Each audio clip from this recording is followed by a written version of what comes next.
যেই রথে উঠেছেন আবার আসলেন কে? পিসি, বুয়া কুন্তী। উপধার্য বচস্তস্য ভগবান ভক্তবৎসল পাণ্ডবমিদং কর্তব্য গুণিরস্ত্রবুদ্ধ্যতম। ওইদিনের অস্ত্রকে এখন কুন্তী এসে বলছে চরণে, পিসি আশীর্বাদ করবে, বলে নমস্যে পুরুষং তাজ্ঞম ঈশ্বরং প্রকৃতে পরম অলক্ষং সর্বভূতান অন্তর্বহি অবস্থিতম। এই সমস্ত জীবের অন্তরে বাইরে অবস্থান করে থাকে সমস্ত জগতের কারণের কারণ তোমার কারণে আমি দণ্ডবত প্রণাম করিতেছি। বলো বুদ্ধি দেবী কি মায়া জবনি কাচ্ছন্ন মগ্ধ অদক্ষয়ম ভয়ম না লক্ষ্যসে মূঢ় দিশা নটনাট্য ধরত যথা। তোমাকে এই জগৎ জানতে পারলো না গো, তোমাকে আমাকে সবাই মনে করে তুমি আমার ভাইপো, কিন্তু বাস্তবে তুমি অলক্ষ্যে এই জগতের লোক কিছুতেই বুঝতে পারছো না, কারণ তুমি নটের মতো সামান্য মানব রূপে এই যে লীলা করে গেলে তোমাকে এই জগৎ বুঝতে পারলো না। তাই হে দয়াময় তিনি চিনেছেন। তথা পরমহংসানাং মুনিনাং অমলাত্মনাং ভক্তি যোগ বিধানতম কথোপস্যে মহিস্ত্রিয়। একমাত্র তোমাকে জানবার উপায় হচ্ছে ভালোবাসার সহিত কেউ যদি যুক্ত হয়ে থাকে তাহলেই তোমাকে কেউ জানতে পারে। কিন্তু আমি স্ত্রী জাতি, আমি কি করে জানবো? আমাকে দয়া করো। পিসি তিনি বলছেন আমি স্ত্রী জাতি, আমি কি করে বুঝবো তোমাকে? ভক্তি ছাড়া ভালোবাসা ছাড়া তোমাকে জানতে পারা যায় না। তাই এই কয়েকটি শ্লোক তিনি বলেছিলেন, আপনারা আমার সঙ্গে বলার চেষ্টা করুন। কৃষ্ণায় বাসুদেবায় কৃষ্ণায় বাসুদেবায় দেবকী নন্দনায় চ দেবকী নন্দনায় চ নন্দ গোপ কুমারায় নন্দ গোপ কুমারায় গোবিন্দায় নমো নমঃ নমো পঙ্কজনাভায় নমো পঙ্কজনাভায় নমো পঙ্কজমালিনে নমো পঙ্কজমালিনে নমঃ পঙ্কজনেত্রায় নমো পঙ্কজনেত্রায় নমস্তে পঙ্কজান্দ্রয়ে নমস্তে পঙ্কজান্দ্রয়ে। কত রূপে স্তুতি করছে নিজের ভাই বলে তিনি জানেছেন। ভগবানের একান্ত ভক্তের কাছে ভগবান তার ভগবত্তা বুঝতে পারেন, অভক্ত বুঝতে পারেন, অভক্ত বুঝতে নিতে নাই অধিকার। যারা ভগবানের ভক্ত নয়, ভগবত উন্মুখী যাদের মন নয়, তারা ভগবানকে চিনতে পারে না। তাই জগতে আজকে ধর্মের নামে নানা প্রকার জঞ্জালে প্রভাবিত করি। তখন এই প্রার্থনা স্মরণ করে ভগবান কিছুক্ষণ থেকে গেল। কেন থেকে গেল? আর কি করবো, কয়েকদিন থাকি। কিন্তু এর মধ্যে কি হয়েছে? কয়েকদিন যে হস্তিনায় থাকলেন, কিন্তু যুধিষ্ঠির কাঁদছে, দুঃখের সীমা নাই। কেন গো, তুমি রাজ্য জয় করেছো, সমস্ত অসুরপুর বিনাশ হয়েছে, তোমার মনে দুঃখ কেন? যুধিষ্ঠির মহারাজের একটি নাম কি চলে জানেন? কার মনে আছে? অজাত শত্রু, যাহার কোনো শত্রু নাই। কুরুক্ষেত্র যুদ্ধের জন্য সবাই তাকে প্ররোচিত করার চেষ্টা করেছে, কিন্তু মহারাজ যুধিষ্ঠির যুদ্ধ করতে কোনো প্রকার রাজি ছিলেন, বাধ্য হয়ে রাজি, বাধ্য। তাই এই রক্তাক্তে, এই যে রক্ত গঙ্গা বয়ে গেছে কুরুক্ষেত্রে, তার দুঃখের সীমা নাই। ভগবান অনেক তাকে যজ্ঞ করালেন, অনেক প্রকার বুঝালেন, অনেক করে বুঝালেন পরেও তিনি বলেন না, এর দ্বারা আমার মন সন্তোষ পাবে না। কারণ এই সমস্ত যজ্ঞ, তপস্যা, দান, পুণ্য, এই সমস্ত কি জানেন? কাদা জলে কাদা ধোয়ার চেষ্টা। মনে রাখেন। আচ্ছা, কাদা জলে কাদা জল ধোয়ালে অসুবিধা কোথায়? কি অসুবিধা কাদা জলে কাদা ধুইলে? হ্যাঁ, কাদা জলে যদি কাদা ধোয়ার চেষ্টা করি, পরিণাম কি হবে?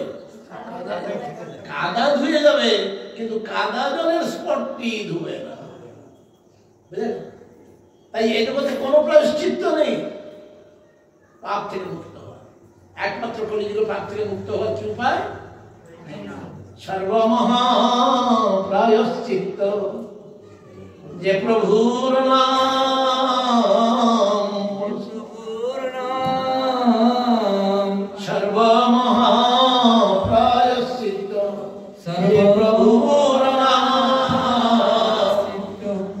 সর্বপ্রভুর নাম, সে প্রভু না চাই যত, সে প্রভু না চায় যত, দেখে ভাগ্যবান কে ভাগ্যবান। ধর্মরাজ যুধিষ্ঠির তিনি জানেন এই প্রকার যজ্ঞ তপস্যার দ্বারা কিছু হবে না। তখন ভগবান দেখলেন আমার কথা শুনলে না, চলো। ভগবান বলেছেন আমার থেকে আমার ভক্ত বড়। প্রত্যেকটি ভাগবতের প্রত্যেকটি বিষয়ের মধ্যে এমন যুক্তিযুক্ত প্রমাণ শুধু দেখিয়ে দিয়েছে, তবু আমরা কলিযুগের মানুষ, আমাদের মতিচ্ছন্ন হয়েছে, আমরা ভাগবতকে মানি না। ভাগবতকে না মেনে আমরা নানা রকম ধর্ম করে থাকি। তাই গ্রন্থকার বলেছেন কলিযুগে ভাগবত যে ন মানে সে যবন সম। বাইরে ভাগবত যে ন মানে সে যবন সম। তার শাস্তা আছে প্রভু জন্মে জন্মে জম। তার শাস্তা আছে জন্মে জন্মে জম। বুঝা গেল? আমাদের ধর্ম আমি কালকে বলেছি, আমাদের সমস্ত ধর্মের সার হচ্ছে ভাগবত। যে ভাগবত যে মানে বাকি যত ধর্ম করবো না কেন, সে কোনদিন পাপ মুক্তি তার হতে পারে না। তখন বলে কি করবো? ভাগবত দুই প্রকার ভাগবত, ভক্ত ভাগবত, গ্রন্থ ভাগবত। ভক্ত পড়ে আছে, অপেক্ষা কখন তুমি আসবে, কোথায় কুরুক্ষেত্রে সরসা যায়। নিজে বোঝাতে পারলেন না, ভীষ্মদেবের কাছে নিয়ে গেলেন পাণ্ডবকে। ভীষ্মদেব তুমি এসেছ দেবকী নন্দন, আমার প্রাণের ব্যথা তোমার হৃদয়ে পৌঁছে গেল। ভীষ্মদেব কেঁদে ফেলছে, ভীষ্মদেব কেঁদে ফেললেন। তার কান্না দেখে যুধিষ্ঠির বলছেন এই দেখো কৃষ্ণ, কৃষ্ণ কিন্তু বয়সে যুধিষ্ঠিরকে ছোট, তাই যুধিষ্ঠিরকে বড় বড় ভাই বলে। তাই বললেন আচ্ছা তুমি, তোমাকে দেখছে, আমাদেরকে দেখছে, সবাই জন্ম মৃত্যুর বন্ধনে ছটফট করতে থাকে, কষ্ট পেয়ে থাকে, ভীষ্মদের পিতামহ তিনিও কাঁদছেন। ভক্ত কাঁদে কেন? ভাগবতের একটি সার বস্তু। ভীষ্মদেব কেন কাঁদছিলেন? তারপর ভগবান হাসতে হাসতে বলছেন আচ্ছা তোমার মনে প্রশ্ন যখন এসে তুমি নিজে জিজ্ঞাসা করো না, তুমি নিজে জিজ্ঞাসা করো।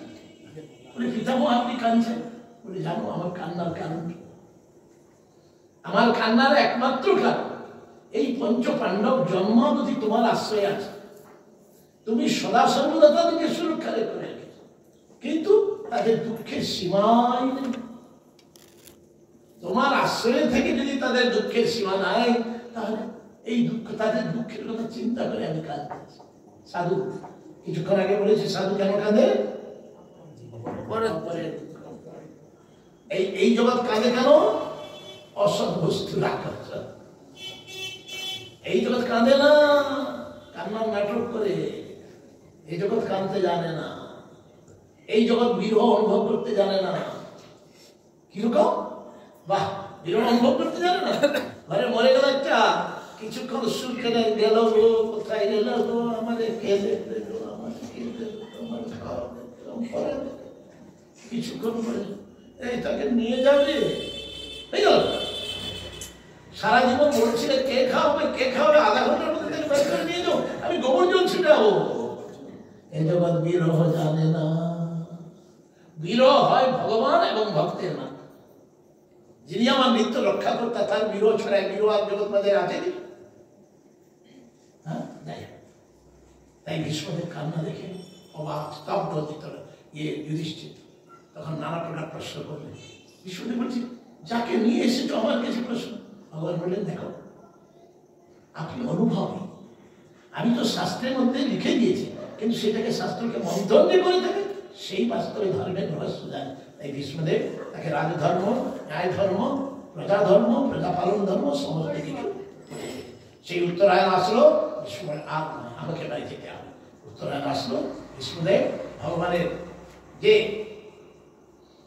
আপনারা সবাই শুনেছেন বঙ্গভূমি, বিশেষ করে নবদ্বীপবাসী বড় আকাঙ্ক্ষায় শুনতে থাকে কার নির্যান। কার নির্যান? ঠাকুর হরিদাস। ঠাকুর হরিদাসের যেমনই নির্যান, আজকে ভীষ্মদেবের তেমনই। হরিদাসের নির্যানের সময় শ্রীমান মহাপ্রভু ভীষ্মদেবের নির্যানের কথা মনে করেছে। আর ভীষ্মদেবের নির্যানের কথা শুনলে ভক্তের মনে পড়ে ঠাকুর হরিদাসের নির্যান।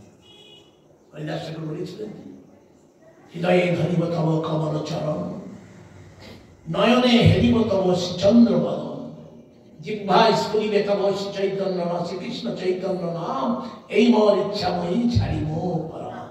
বলে রামাচার্য শ্রী হরিদাস ঠাকুর কি ভীষ্মদেব তুমি এসেছ, তার মতি, তার দেহ, মন, বুদ্ধি সমস্ত কিছু ভগবানের চরণে অর্পণ করে তাকিয়ে আছে। তাকাতে তাকাতে তাকাতে তাকাতে চক্ষু বন্ধ হয়ে গেল। দেবতারা পুষ্প বৃষ্টি করছে, আর ভগবান ধন্য ধন্য আজকে ভীষ্মদেবের নামে ভারতবর্ষ ধন্য। ভগবানও স্তুতি করেছে। তারপরে সমস্ত তার পারলৌকিক ক্রিয়া করে তারা ফিরে আসে।